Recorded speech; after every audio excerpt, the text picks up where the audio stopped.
आत्मा भी बिंदी है। भ्रुकुटी के मध्य में बिंदी लगाते हैं ना, ताकि लोगों को समझ में आए, ये बात बुद्धि में बैठी रहे कि ज्योति बिंदु आत्मा भ्रुकुटी के मध्य में है। शरीर के कोई अंग में गोली मारेंगे,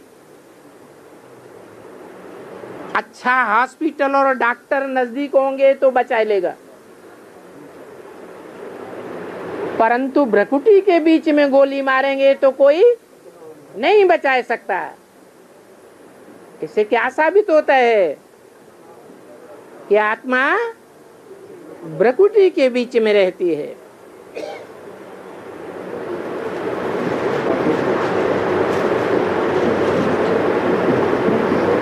उसे अकाल तख्त कहते हैं। बाप भी आकर के अकाल तख्त पर विराजमान होते हैं।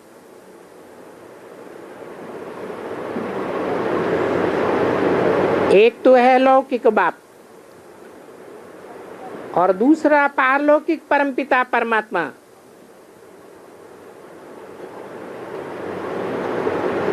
उनका नाम शिव बाबा है। गाया भी जाता है परमात्माय नमः।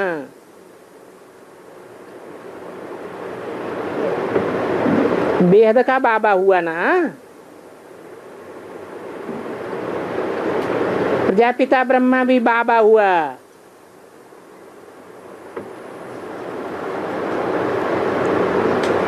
लौकिक भी बाप होता है,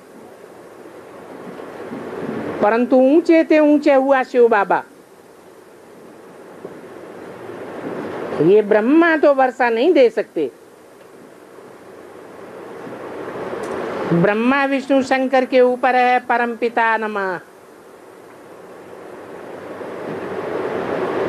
उन देवताओं को तो देवता ही नमः कहेंगे। देवताएं तो सब रचना है। रचना से रचना को वर्षा थोड़ा ही मिल सकता। रचयिता परमपिता परमात्मा है बेहद का, और वो आते ही भारत में है। शिव जयंती भी भारत में मनाते हैं। क्यों है? दूसरे देशों में क्यों नहीं मनाते? क्योंकि भगवान भारत में ही आते हैं। मनुष्यों को तो पता ही नहीं है। बाप को सर्वव्यापी थोड़ा ही कहा जा सकता। क्या प्रमाण बताया कि सर्वव्यापी नहीं है? अरे हाँ, भारत में आते हैं। अगर सब देशों में आए होते तो सर्वव्यापी हुए होता, लेकिन सब देशों में तो भगवान आते ही नहीं। वो बाप दुख करता है, सुख करता है, तो कभी तो आया होगा ना। जो गाते हैं दुख हरता सुख करता, आ करके जरूर सुख दिया होगा, दुख हरा होगा। बाप तुमको राजयोग सिखाकर विश्व का मालिक बनाते हैं। ये राजयोग भारत का मशहूर है। सर्वशास्त्र शिरोमणि गीता है, और गीता सभी भाषाओं में है। गीता में ही है भगवान वाच, मैं तुमको राजयोग सिखाता हूं। अब निराकार परमात्मा राजयोग कैसे सिखावेंगे?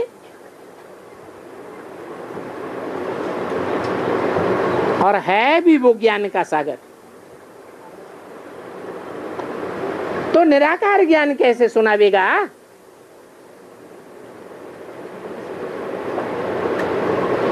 बोलो। वो बाप आए हैं जो ज्ञान का सागर है। प्रैक्टिकल में राजयोग सिखाता है प्रैक्टिकल में। ब्रह्मा द्वारा रचना रचते हैं, ब्रह्मा कुमार कुमारियों की। तो अब बताओ रचना कैसे रचे? जरूर एडाप्ट किया है। तुम सब एडाप्टेड बच्चे हो।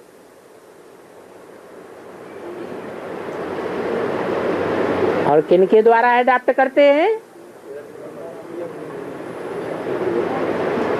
एडाप्ट करते हैं, बाप दादा इकट्ठे हैं ना।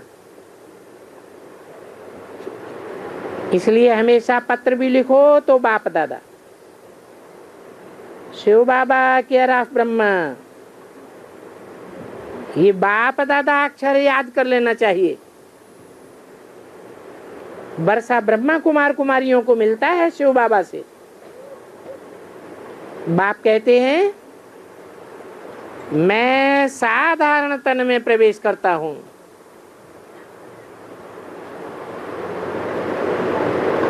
तो पक्का कर लो, वर्षा बाप से मिलता है, ब्रह्मा से वर्षा। तो ब्रह्मा में और बाप में क्या फर्क बताया है? ब्रह्मा का तन गोरा चिट्ठा लंबा चौड़ा था, वो साधारण तन नहीं कहेंगे। और बाप जिस तन के द्वारा भगवान बाप के रूप में संसार में प्रत्यक्ष होते हैं, वो कोई असाधारण तन नहीं होता है।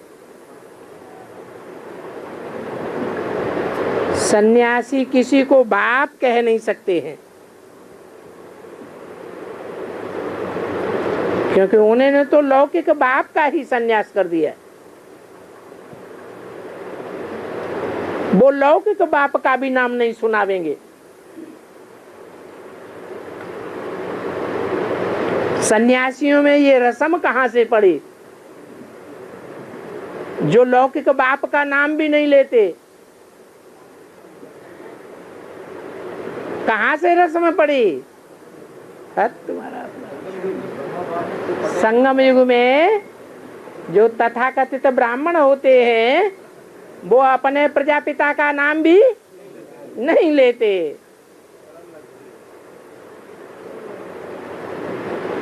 आश्रम से नाम ही हटाए देते,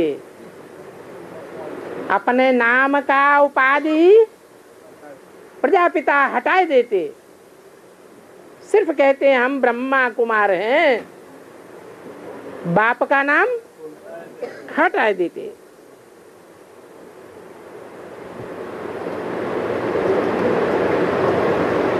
तो वो अपने बाप का नाम भी नहीं बताते, कहते वो तो सर्वव्यापी है। आत्माओं का बाप भी क्या कह देते? सर्वव्यापी है। लौकिक बाप का भी नाम नहीं बतावेंगे, आत्माओं के बाप का भी नाम नहीं बतावेंगे, कहेंगे सर्वव्यापी। कहेंगे आत्माओं का बाप है ही नहीं, उनका लौकिक बाप भी नहीं। बहुत आर्ग्यू करेंगे। किस बात पर? कि परमात्मा सर्वव्यापी है या परमात्मा सर्वव्यापी नहीं है। इस बात पर बहुत आर्ग्यू करेंगे। तुम कहेंगे एक व्यापी है और वो कहेंगे सर्वव्यापी है।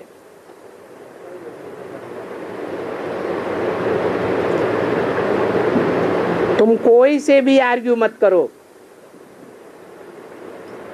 सीधा बता दो अगर ये बात समझनी है कि परमात्मा सर्वव्यापी नहीं है, एक व्यापी है।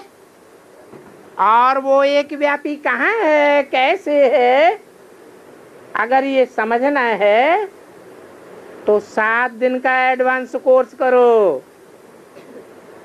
हम कोई से भी आर्ग्यू नहीं करते। आपको समझना है तो समझो, नहीं समझना है तो घर बैठो।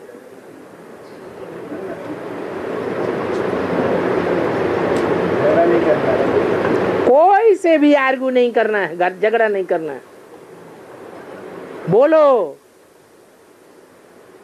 हर एक को तो दो बाप जरूर होते हैं, एक लौकिक है और एक पारलौकिक।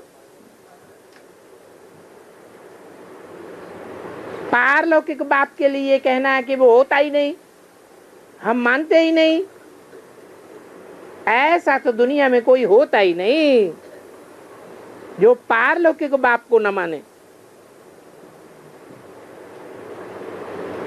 वो पारलौकिक बाप ही ज्ञान का सागर है और साथ भक्ति के सागर हैं। वो पारलौकिक बाप ही पारलोक से आकर के राजयोग सिखाते हैं।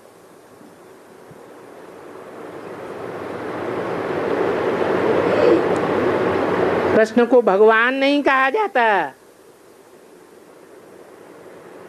कृष्ण की आत्मा अंतिम जन्म में ब्रह्मा तो बनती है, ब्रह्मा में बाप आते भी हैं माता का रूप का पार्ट बजाने के लिए।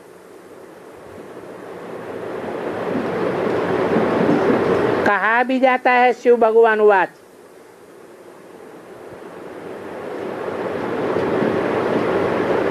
शिव जरूर निराकार होंगे, परंतु वो किसके तन में आवे, ये बातें तुम ही समझ और समझा सकते हो। हम तो निरंतर बाप को याद करते हैं, जानते हैं कि उसे याद करने से हमारी अंतमते सुगते हो जाएगी। तुम उसे एक मासूक के आशिक हो। भगवान है ही एक, सभी दुख में उनको याद करते हैं, क्योंकि भगवान को ही आकर के सदगति करनी है। तो कोई पूछे, अच्छा सच्ची सच्ची बताओ, क्या तुमको निरंतर याद रहती है? हैं? नहीं रहती हैं?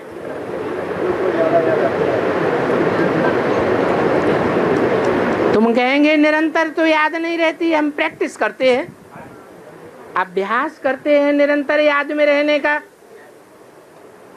हाँ, ये जरूर है कि दुख में सुमिरन सब करें, सुख में करे न कोई।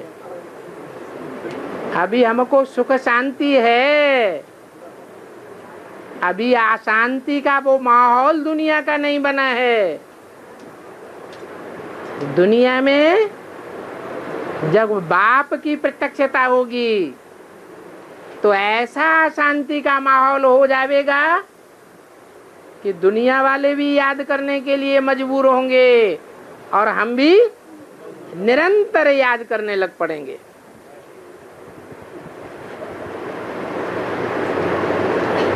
तो निरंतर याद से तीव्र योगाग्नि प्रज्वलित हो जाती है,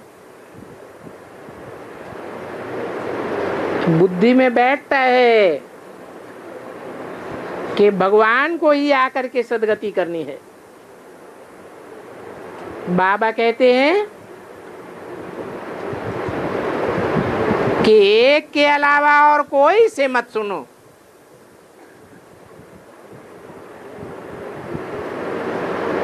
क्यों? ऐसा क्यों कहा कि एक के अलावा और कोई से न सुनो?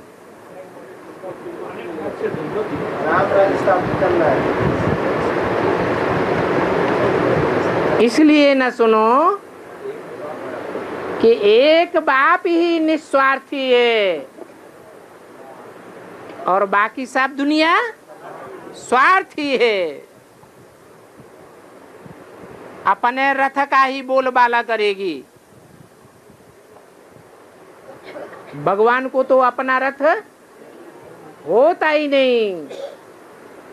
ऐसे नहीं है कि भगवान जिस मुकर्रर रथ में आते हैं उसका पक्षपात करते हैं,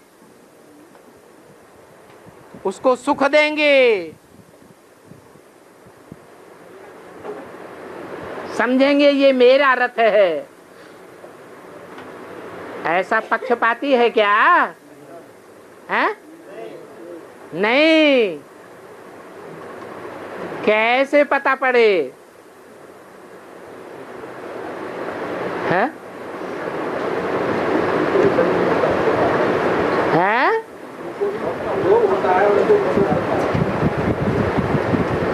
वो कहा जाता है पतित पावन।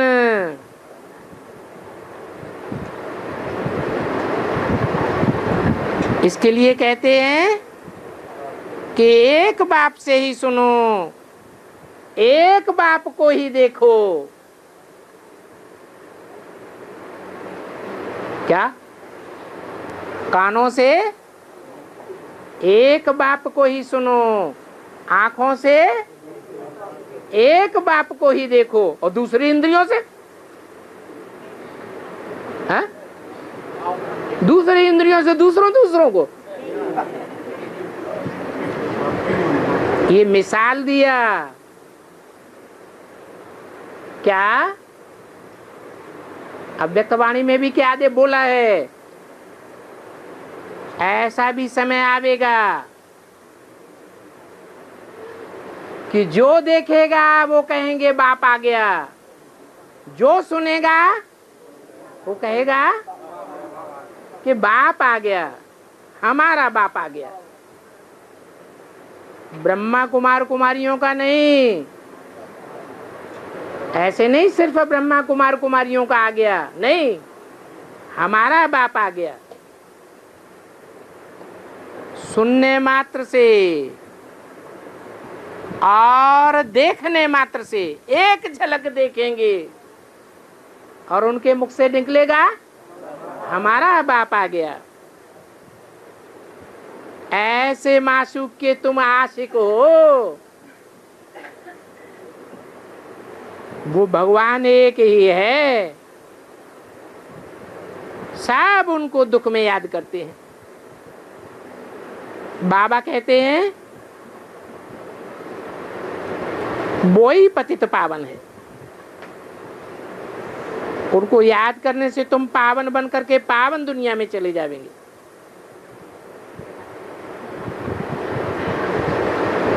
तुम भक्ति करते थे, अब तो नहीं करते हो,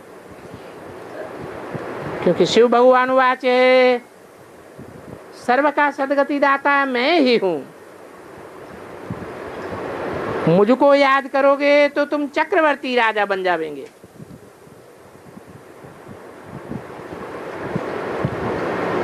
परंतु इसके लिए पावन भी बनना पड़े।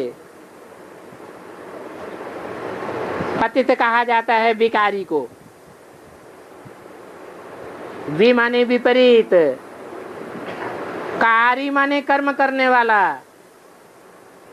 भगवान ने जो कर्म अकर्म विकर्म की गति बताई है, उसके विपरीत कर्म करने वाले को भिखारी कहा जाता है।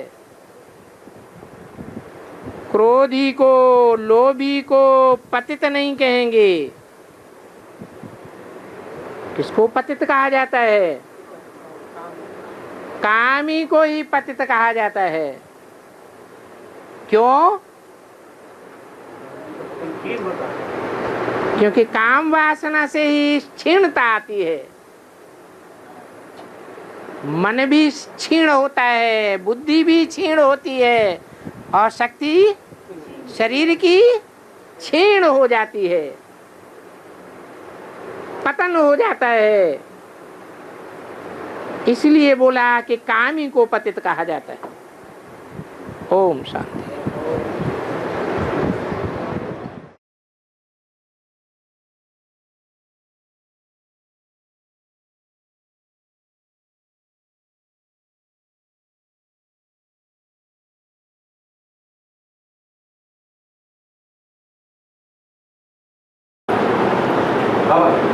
हाँ जी।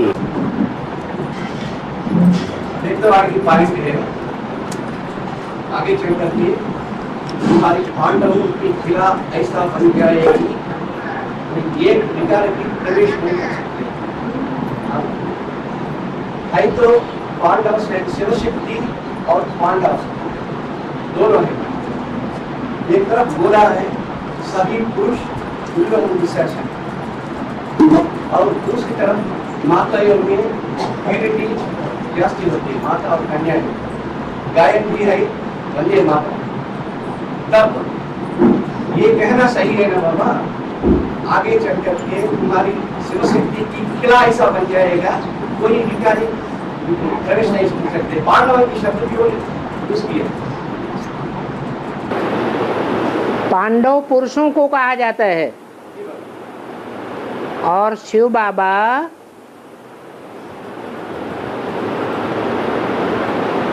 पढ़ाई इस समय जन्म जन्मांतर के जो पांडवीय स्वभाव वाले हैं, पुरुष स्वभाव वाले हैं, उन्हें एडवांस पार्टी के बच्चों को, रुद्रमाला के मणकों को पढ़ा रहे हैं कि शक्तियों को पढ़ा रहे हैं। शक्तियां तो अभी ज्ञान में आई ही नहीं है। शक्तियां ज्ञान में कब आवेंगी? लास्ट में आवेंगी।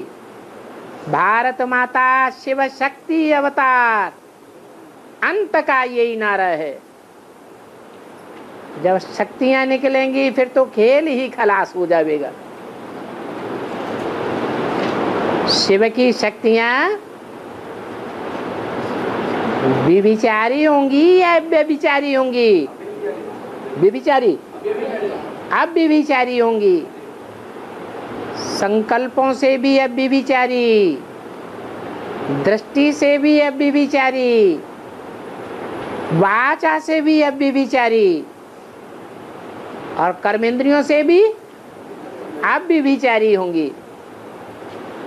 इसलिए बोला अभी क्या ये पांडवों का किला अभी तो घड़ी घड़ी माया तोड़ती रहती है। फिर जब तुम परिपक्व हो जावेंगे फिर ये पांडवों का किला ऐसा मजबूत हो जाएगा कि कोई भी विकारी इसमें पांव भी नहीं रख सकेगा। विकारी माने है? विकारी माने पवित्र, अपवित्रता को बढ़ावा देने वाले। बाबा तो कहते हैं शादी बर्बादी, और वो क्या करेंगे? है? वो तो शादी करेंगे और बाल बच्चों की करावेंगे भी। तो बढ़ावा देंगे या ऊंचा उठाएंगे पवित्रता को और ही वाइब्रेशन नीचे गिरावेंगे दुनिया के। इसलिए बताया कि तुम जो पांडव हो, पंडा बाप के बच्चे हो। पंडा डायरेक्शन देता है। खास डायरेक्शन क्या देता है? पवित्र बनो, योगी बनो। इस बात को फॉलो करने वाले तुम पांडव, अभी तुम्हारा किला नहीं है। संगठन का किला घड़ी घड़ी टूटता है। कोई न कोई विकारी इसमें घुसे रहते हैं, जिनकी इच्छा होती है विकार को छोड़ नहीं सकते। तो बाप कहते हैं अभी तुम्हारा किला नहीं कहेंगे, आगे चल के ये किला ऐसा बन जाएगा जिसमें कोई भी विकारी प्रवेश नहीं कर सकेगा। चाहे काम हो, चाहे क्रोध हो, चाहे लोभ हो, चाहे मोह हो, किसी की हिम्मत नहीं पड़ेगी जो प्रवेश करे। लेकिन बाबा ब्रह्मा का भी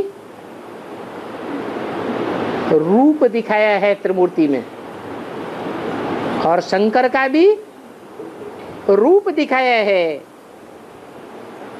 दोनों ही मूर्तियों में अंतर क्या दिखाया है? एक लवफुल है, एक पावफुल है। जो लवफुल है वो मोह के कारण है लवफुल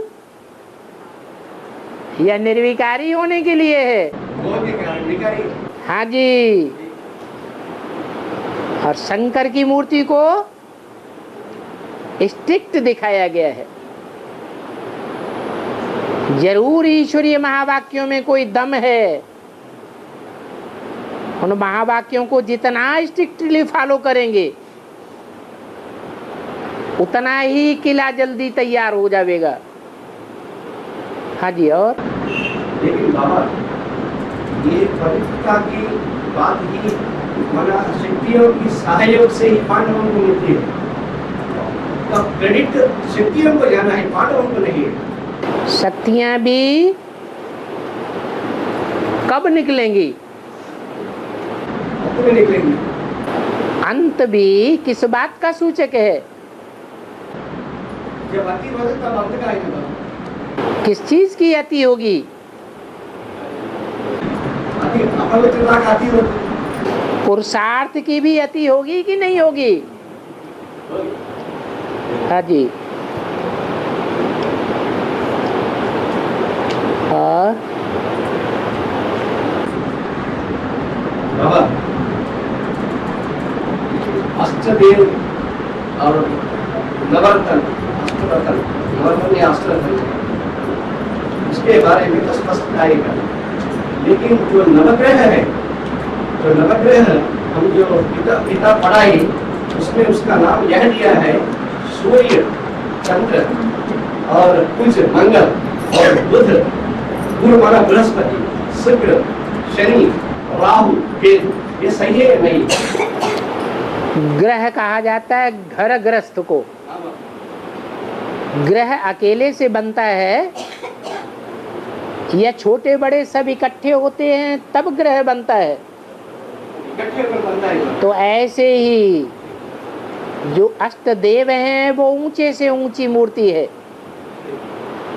जैसे घर में बाप होता है, वो बीज है, मूल बीज। अब बीज है तो उसकी कोई धरणी भी होगी। जो धरणी है वो आधार मूर्त जड़े हैं। तो जैसे माँ हो जाती है और माँ है, बाप है, तो जरूर है बच्चे भी होंगे। दिलवाड़ा मंदिर पूरा यादगार है। 108 कोठरियां बनी हुई हैं।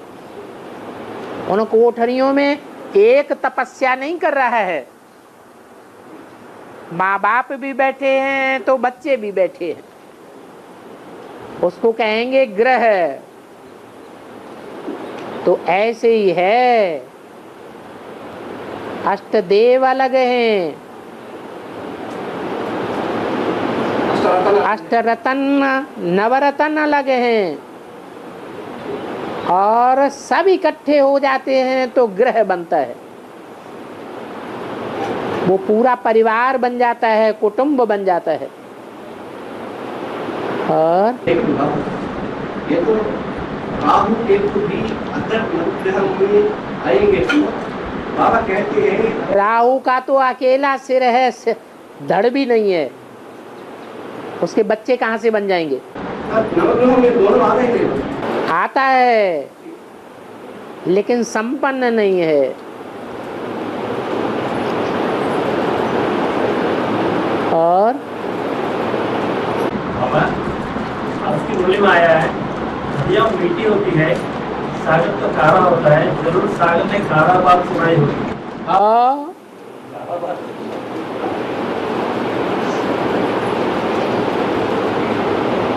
जो सच्चा होता है, नहीं, जो सच्चा होता है वो सबको अच्छा लगता है क्या? है? नहीं लगता है। क्यों? सबको सच्चा, हर समय सच्चा और अच्छा क्यों नहीं लगता? क्योंकि सब झूठे हैं कुछ न कुछ, इसलिए वो सच्चाई पसंद नहीं आती है। सच्चा निस्वार्थी है और झूठे स्वार्थी है। तो सागर का पानी खारा ही होता है और नदियों का पानी मीठा ही होता है। नदियों में कहीं कुछ ना कुछ छोटा बनेगा है? नदियों में, इसका मतलब है नदियों में कुछ ना कुछ मीठा छोटी छोटी बनेगा। नहीं, नदियां जब ऊंची स्टेज से आती हैं तो पानी शुद्ध होता है। जब नीचे मैदान में आती है तो पानी में मिक्सचरिटी हो जाती है। ये अंतर पड़ जाता है। सागर में जाते जाते नदी नाला जैसी बन जाती है क्योंकि बहुत मिक्सचरिटी हो जाती है। और तो बाबा, जब तक नदी सागर से कनेक्शन नहीं तब तक प्रतिभाव नहीं है। मिलने के बाद मिलने के बाद वो नदी भी खारा बन जाएगी। नहीं, नदी जब सागर से मिलती है तो सागर हो गई। उस सागर से बादल जल भरेंगे तो मीठा ही जल भरेंगे और मीठा जल ही बरसावेंगे पहाड़ से टकराकर। पहाड़ कौन है बड़े ते बड़ा, और बादल कौन है? जो रुद्रमाला के मणके हैं वो नंबरवार बादल हैं। वो ज्ञान सागर से जल भरते हैं और पहाड़ से टकराते हैं। कौन है पहाड़? पार्वती का एक नाम है गिरजा।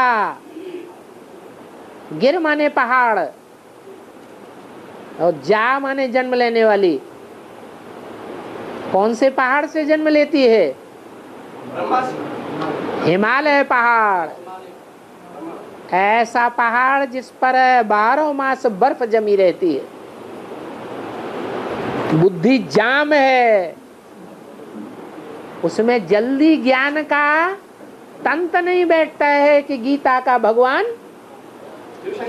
कृष्ण नहीं है, गीता का भगवान शिव शंकर भोलेनाथ है। तो उस पहाड़ से बादलों का ज्ञान टकराता है।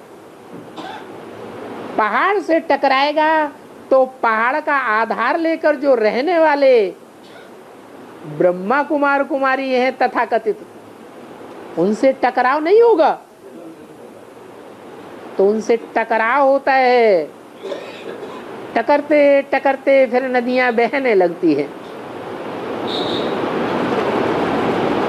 वो नदियां अभी तैयार हो रही हैं।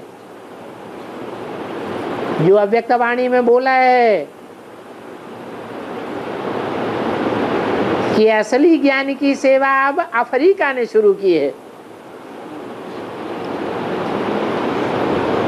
माने अभी तक बीके वालों में नकली ज्ञान सुनाया जाता रहा और बाबा उड़ीसा में जगन्नाथ मंदिर बनाया, अंदर जगन्नाथ और बलभद्र सुभद्रा मूर्ति बनाई। सुभद्रा मूर्ति बेहद में हाथ क्या? सु माने क्या है? सु माने सुंदर और भद्र माने कल्याणकारी। तो सुंदर से सुंदर कल्याणकारी पार्ट किसका है?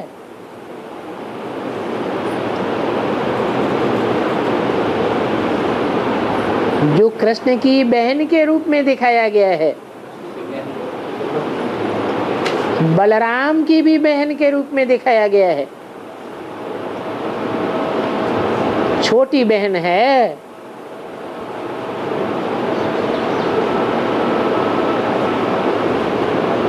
तुम बच्चे ब्रह्मा कुमार कुमारी कहलाते हो,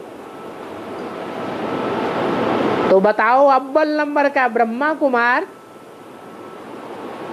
और अव्वल नंबर की ब्रह्मा कुमारी कौन हुई? रुद्रमाला में ही होंगे या चंद्रवंशियों से आई हुई विजयमाला में होंगे?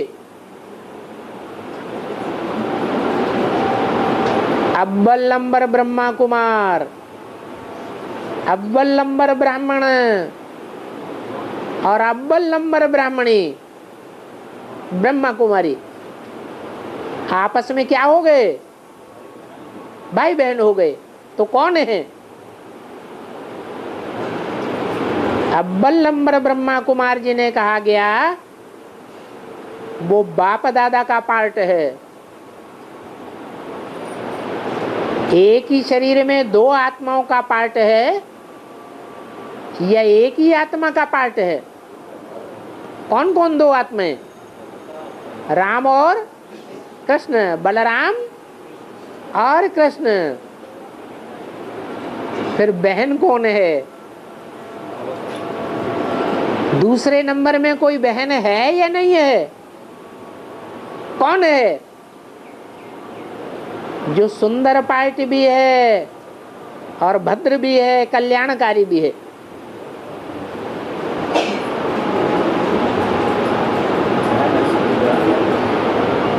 किसी से ईर्ष्या देश करने वाला नहीं है।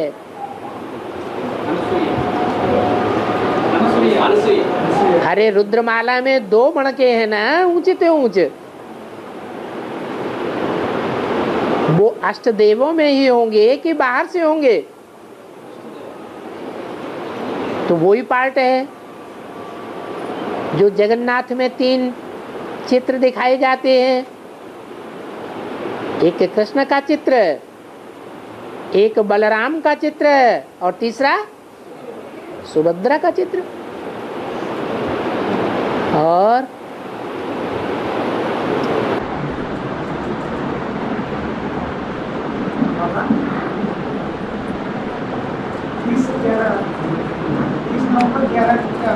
बाबा ने कहा कि सदगुरु द्वारा गुरु की श्रीमत मिलती है। सदगुरु के द्वारा गुरु की श्रीमत बच्चों को मिलती है बोलते बाबा ने एक महावाक्य दिया है। इसका मतलब क्या है? सदगुरु द्वारा गुरु की श्रीमत। तुमको जो मूल श्रीमत मिली है वो कहाँ से मिली?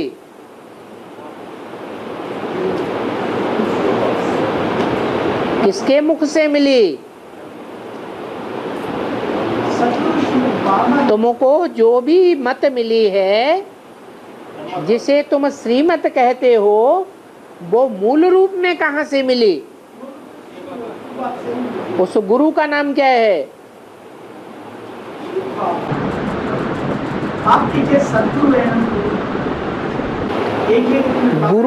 गुरु साकार होता है या निराकार होता है?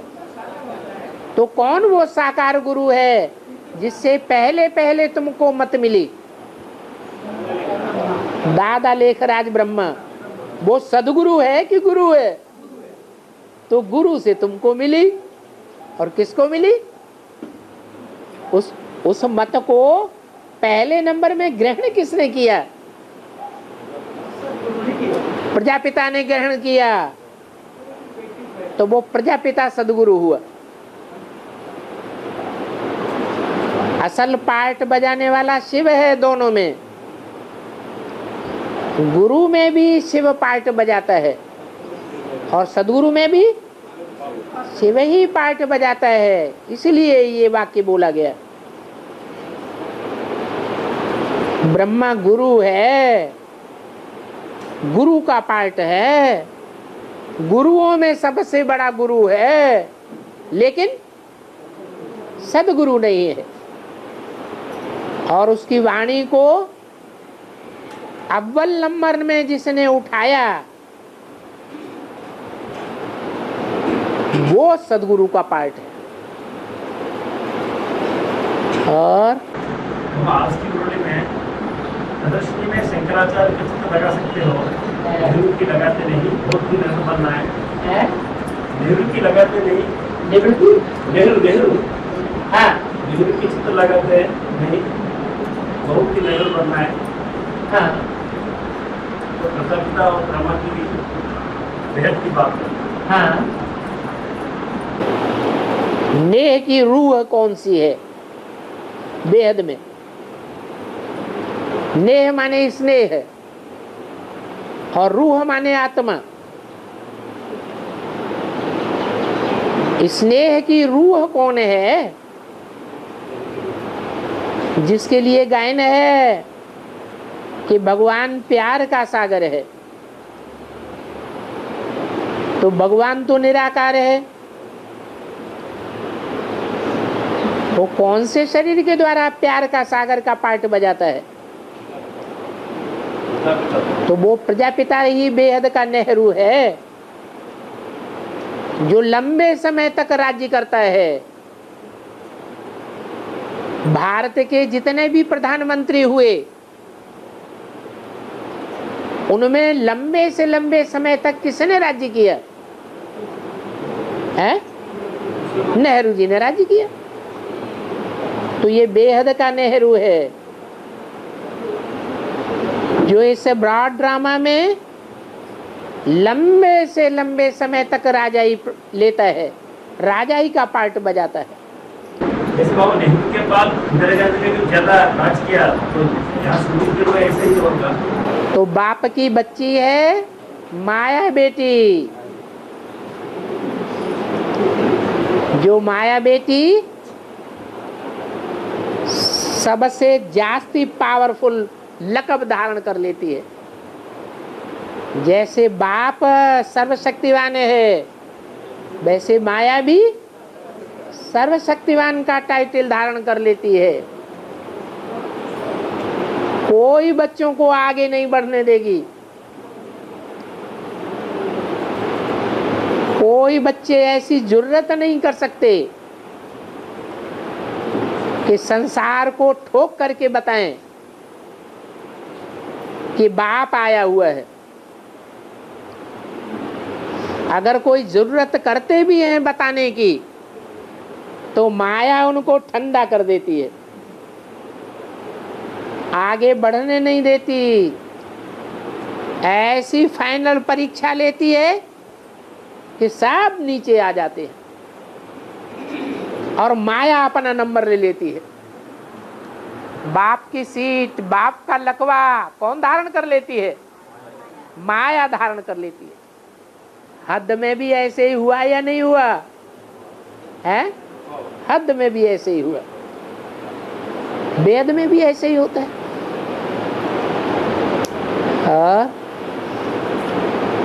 बाबा, यज्ञ के आदि में 3 मूर्ति के साथ सेवा पाली है,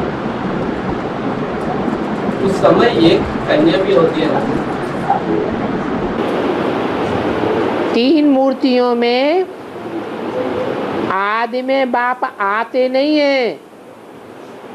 कोई मुरली में ऐसा नहीं आया। जब बाप आते हैं तो 3 मूर्तियों के साथ आते हैं। साथ आने का मतलब ये नहीं हुआ कि तीनों मूर्तियों में आते हैं। इसलिए बोला है कि तीनों मूर्तियों में एक बाप है। दूसरी मूर्ति को ताऊ बोला है और तीसरी मूर्ति को चाचा बोला है। तो बड़ा कौन हुआ? ताऊ बड़ा हुआ। जो बड़ा हुआ उसी को लकब मिला हुआ है देवदेव महादेव महेश्वर। और बाबा ने 3 मिनट से बताया कि भगवान को अपना शरीर नहीं तो भी उनको पुनर्जन्म में आना पड़ता है। भगवान को तो अपना शरीर नहीं है तो भी उनको पुनर्जन्म में आना पड़ता है। हाँ, पुनर्जन्म आना निश्चय की बात है। तो भगवान का भगवान को भी निश्चय होता है क्या? हाँ, इसलिए मैं पूछ रहा हूँ पुनर्जन्म कैसे है? एक तो ब्रह्मा में आया, फिर बाद में प्रजापिता ब्रह्मा में आया, तो पुनर्जन्म हुआ या नहीं हुआ? ब्रह्मा को निश्चय बुद्धि कहेंगे या अनिश्चय बुद्धि मरंती कहेंगे? भगवान नहीं है ब्रह्मा। कोई मुरली में ब्रह्मा को भगवान नहीं कहा, और जो भगवान नहीं है वो निश्चय बुद्धि भी नहीं है। भगवान उसको कहा जाता है जो सबसे ऊंचा है, ऊंचते ऊंच भगवान। तो जो ऊंचते ऊंचे है वो कभी अनिश्चय बुद्धि नहीं बनता। ब्रह्मा का बाप है, भगवान का कोई बाप नहीं होता है। इसलिए जो ऊंचते ऊंचे पार्टधारी है वो ही भगवान है, ब्रह्मा भगवान नहीं है। इसलिए अनिश्चय बुद्धि बनता है। भगवान खुद ही पार्ट बजाया ना? आया, लेकिन माँ का पार्ट बजाया, नीचा पार्ट बजाया या ऊंचते ऊंच पार्ट बजाया? भगवान ही है भगवान, लेकिन नाम भगवती कहा जाएगा कि भगवान कहा जाएगा? एक बाबा एक सीढ़ी में बाबा ने कहा कि नेहरू का महिमा अल्पकाल। अल्पकाल की कहाँ है? जितने भी प्रधानमंत्री हुए, उन प्रधानमंत्रियों के बीच में सबसे जास्ती महिमा कौन से महामंत्री की हुई? नेहरू की हुई। ऐसे ही बेहद में जितने भी दीर्घकाल की राजाई करने वाले राजाएं हुए, क्योंकि प्रजातंत्र राज्य में तो 5 साल राज्य करते हैं, अल्पकाल का राज्य होता है, वो हद का राज्य है। और भगवान जो राजाई स्थापन करते हैं उसमें लंबे समय तक राजाओं का राज्य चलता है। तो वो बेहद की राजाई भगवान से मिलती है। उस बेहद की राजाई में बड़ा राजा कौन है? नेहरू। वो बेहद का नेहरू है, प्यार का सागर कहा जाता है। और इन जनरल बाबा नदियाँ तो जाकर सागर में मिलती है, ठीक है। फिर यहाँ तो संगम शूटिंग में सागर खुदाकर नदियों से मिलते हैं। वो सागर बना ही नहीं है ना। जब सागर बन जाएगा तो नदियां स्वतः ही आकर के बड़ी नदी की अध्यक्षता में, बड़ी रानी की अध्यक्षता में वो सब शहद की मक्खियां आकर के सागर से मिल जाएंगी। सबका सब बात तो सागर ही बोल के हम समझते हैं। सागर तब कहेंगे जब नदियां एकदम मिलने वाली स्टेज में हो। अभी तो मिलने की स्टेज में है ही नहीं। नदियां सब अलग अलग हैं। मिलने का स्टेज में नहीं है। हाँ जी, पहले इलाहाबाद में संगम हो नदियों का। जब संगम होता है तब बाद में सागर मेला होता है। और मुरली ही हमारा शास्त्र है, मुरली हमारा शास्त्र है ना।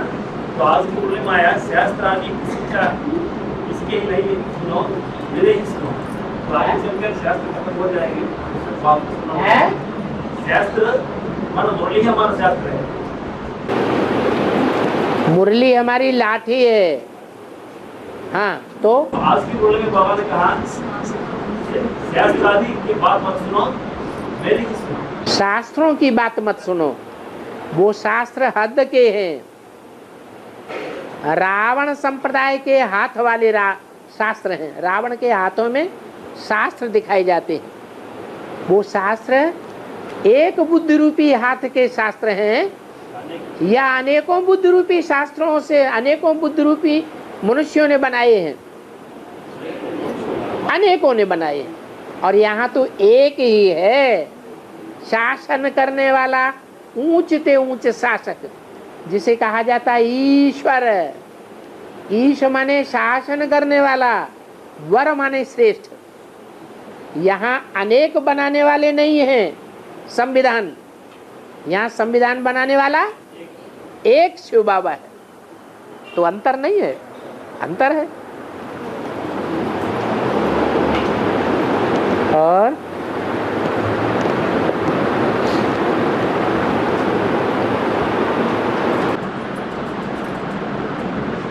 आज की मुरली में ऐसा हिस्सा दिया बाबा ने, चिड़ियों ने पानी को हक कर दिया। कहानी पानी को हप्प नहीं कर लिया, सागर को हप्प कर लिया। तो शास्त्रों में जो बात बताई है वो है कहाँ की बात? संगम युग में सागर का पार्ट किसका है? प्रजापिता का। जिस प्रजापिता का सागर का पार्ट है, वो प्रजापिता सबसे जास्ती संग के रंग में किसके आता है? शिव के संग में आते पहले नहीं, शिव की तो बात ही नहीं है जो हप कर ले। शिव की बात नहीं है, शिव उसमें प्रवेश है। तो प्रवेश होने के कारण वो सागर है। लेकिन शिव हमेशा प्रवेश करके रहता है कि काम पूरा होने के बाद उसका पार्ट समाप्त हो जाता है। कहा हमेशा इसके शब्द हमारे तो बोलने में कहा हमेशा इसके शिव बाबा है। जब विष्णु का पार्ट शुरू हो जाता है और विष्णु का पार्ट संसार में प्रत्यक्ष हो जाएगा, तो सागर विष्णु को कहेंगे या शंकर को कहेंगे? ज्ञान का सागर किसको कहेंगे? प्यार का सागर किसको कहेंगे?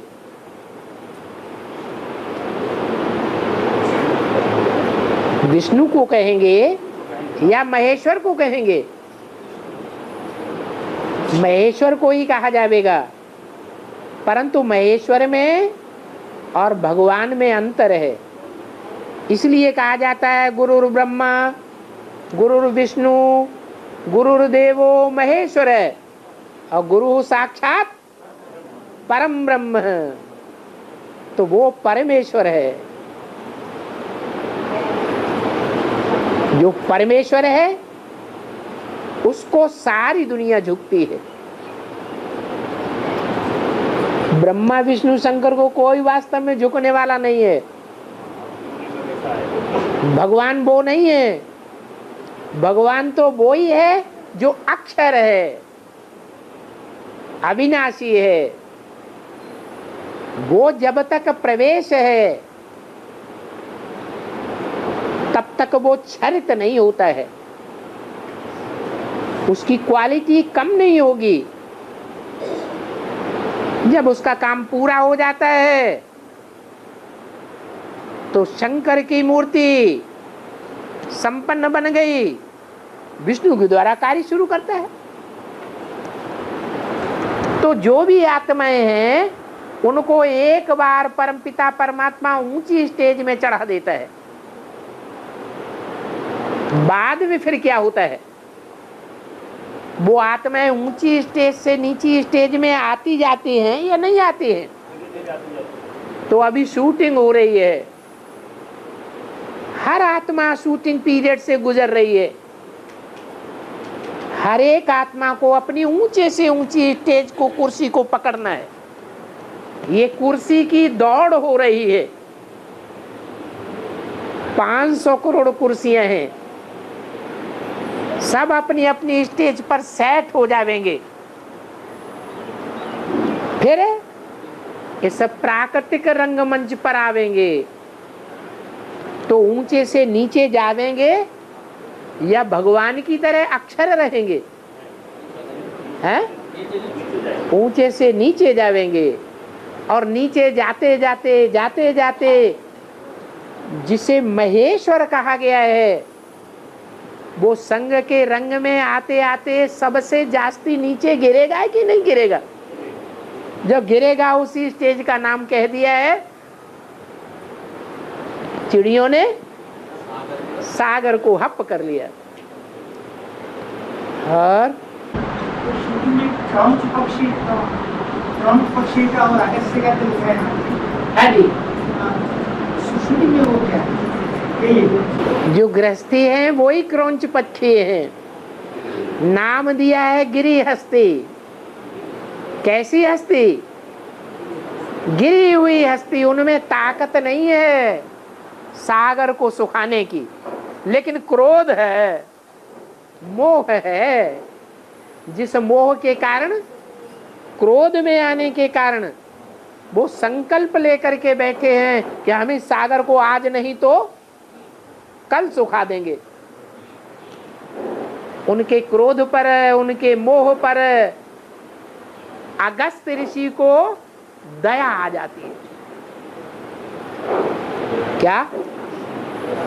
जब दया आ जाती है तो वो तो समर्थवान है, वो उनका काम पूरा कर देते। सारे सागर को उठा के पी लिया अकेले ही, बुद्ध रूपी पेट में डाल लिया और उन क्रौंच पक्षियों का काम पूरा कर दिया।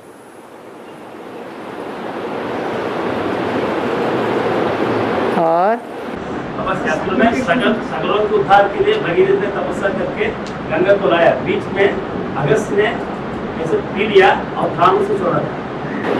गंगा की बात करते हो, फिर सागर की बात करते हो। ये कहाँ की कहाँ मिक्स कर दिया। गंगा नदी है और सागर तो नदी के निकलने का उद्गम स्थान है। हाँ, स्कंद कौन है बाबा? स्कंद, स्कंद का तो पुराण बना है ना? स्कंद, स्कंद, स्कंद पुराण। आखिरी स्कंद कौन है? उसमें लिखा हुआ कि शिव अपने दोनों रूपों से, शिव और ईश्वर का रूपों में से स्कंद के पास जाकर के ज्ञान को सीखा। शिव खुद अपने दोनों रूपों से, शिव और ईश्वर के रूपों से स्कंद के पास जाकर के स्कंद से ज्ञान लिया और स्कंद को ऐसा शास्त्र में लिखा। बाबा, इसका मतलब क्या है? स्कंद तो षण्मुख का नाम है, कार्तिकेय का नाम है। स्कंद उनका बच्चा है, शिव का। हाँ जी, शिव ने कि हमारा बच्चा बनो, ऐसा लिखा हुआ उधर। तो आखिरी स्कंद कौन है? शिव को खुद ज्ञान देने वाला हो सकता है क्या? शास्त्रों की हर एक बात को उठाना है और उनको समझने की चेष्टा करनी है, या भगवान ने जो हमको ज्ञान दिया है शास्त्रों में से सार उठा करके और भूसे को छोड़ दिया है, तो हमें भूसे को उठा करके उसका अर्थ निकालना है, या मुरली में जो पॉइंट आए हैं, अव्यक्त वाणी में जो पॉइंट आए हैं, या मुरली की व्याख्या में जो बातें आई हैं उन पर मनन चिंतन मंथन करना है। तो टीवी में तो भूसा भरा पड़ा है। टीवी में जो सीरियल आ रहे हैं वो शास्त्रों का सार आता है या भूसा आता है? भूसा आता है। उसका मनन चिंतन मंथन नहीं करना है।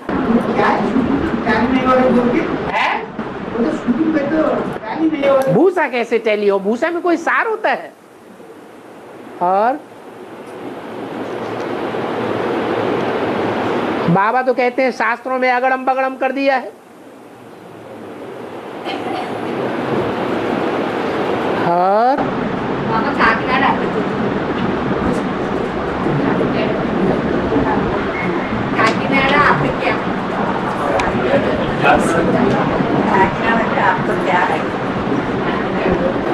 पेटीकोट में नाड़ा होता है? बोलो हाँ, अरे बोलो। हाँ होता है। तो कोई काकी होती है,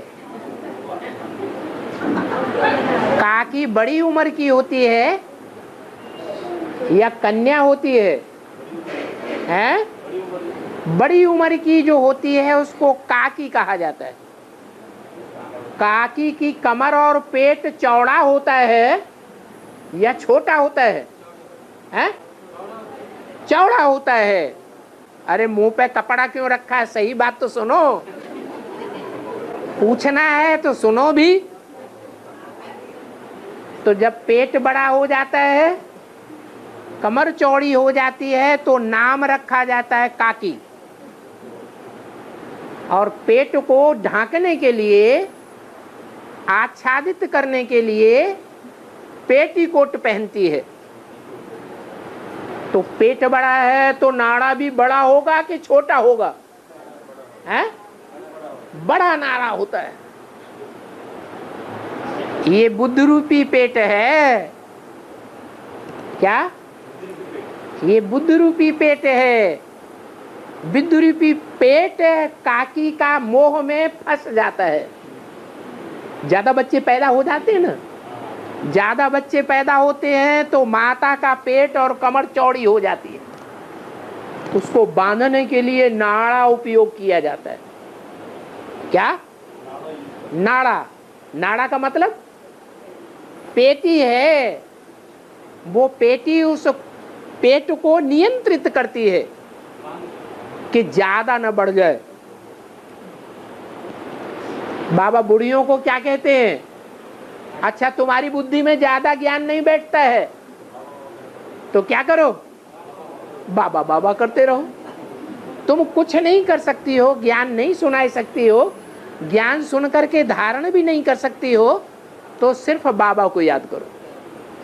बाबा को याद करते करते, अब विचारी याद में रहते रहते तुम्हारी बुद्धि नियंत्रित हो जाएगी। तो काकी का नाड़ा अच्छा हुआ या खराब हुआ? है? अच्छा है ना? तो निश्चिंत रहो, चिंता नहीं करो। और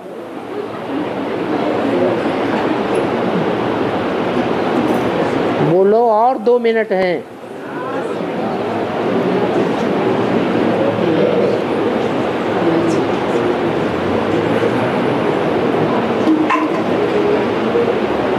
ओम शांति।